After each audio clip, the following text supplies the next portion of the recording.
Welcome to footballgameplan.com, where football makes sense. I'm Memory Hunt, the czar of the playbook. Bring you a Heart of Dallas Bowl game preview between the Purdue Boilermakers and the Oklahoma State Cowboys. Now let's take a look at some keys to victory for both teams, starting with Purdue.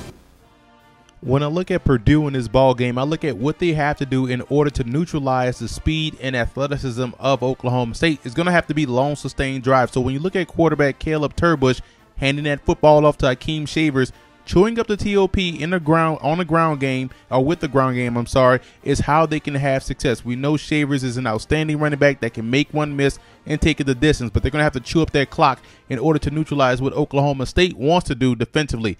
Now, on the defensive side of the football, you look at the interior pressure of Purdue. They can get pressure with those guys up front, Kawan Short, Bruce Gaston. That's how they're going to have to play Oklahoma State. The pressure has to come from within. The linebackers, the outside backers, Joe Holland, Will Lucas, those guys filling the gaps, playing with gap integrity is going to be key as well, because if you allow Joseph Randall, the talented tailback, to slip through one of those cracks, he definitely has the speed to take the distance. Now, when you look in the secondary, you look at Ricardo Allen, the talented cornerback, going against Josh Stewart. That's one matchup that Purdue has to win. That's their big play threat. That's who they go to in the passing game. And if Allen can hold his own, Purdue definitely has a legitimate shot to knock off Oklahoma State.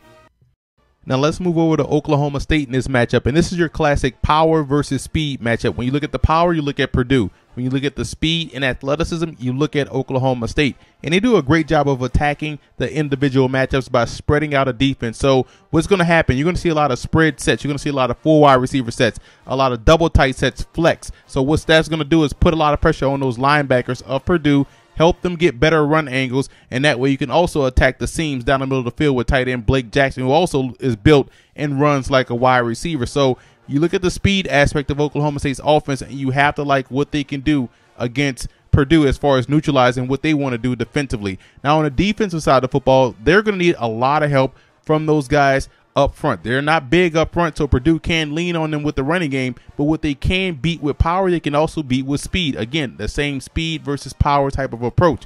They have some talent back there in the secondary. You look at Justin Gilbert. You look at Daytwan Lowe.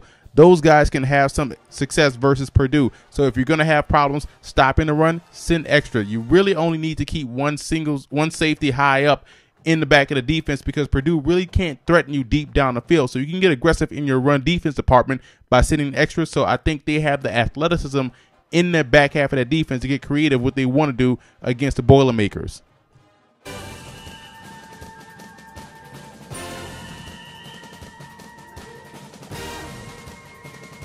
Kawan Short, 6'3", 315 pounds, has been on the radar of pro prospects for a long time. This guy can command the double teams, which frees up opportunities for your defensive ends to get pressure on the edges, but he also is a very good run stuffer, and that's what you want from a defensive tackle.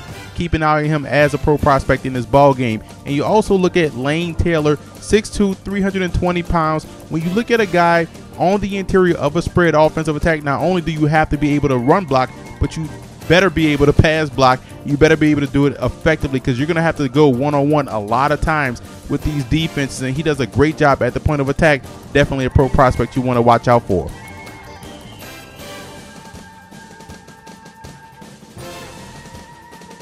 Long line of successful quarterbacks at Purdue. At one point, they were called the cradle of quarterbacks. Jim Everett from 1981 to 1985 was an outstanding player for the Boilermakers. Now, his last two seasons compiled over 7,100 yards passing and 40 touchdowns, which earned him All-American status and 6th place in the Heisman Trophy voting.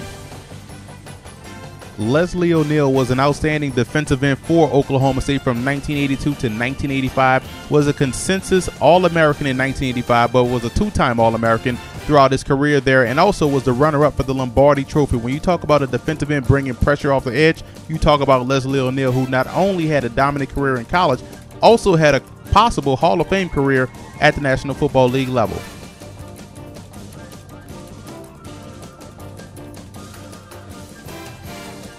I like Oklahoma State in this ballgame. I just think right now their offense is too explosive for Purdue's defense. Now, Purdue can keep this game close by running the football, and I think they will have some success moving the ball on the ground. But when it comes down to putting points up in a hurry, you have to go with the Cowboys to walk away the Heart of Dallas Bowl champions.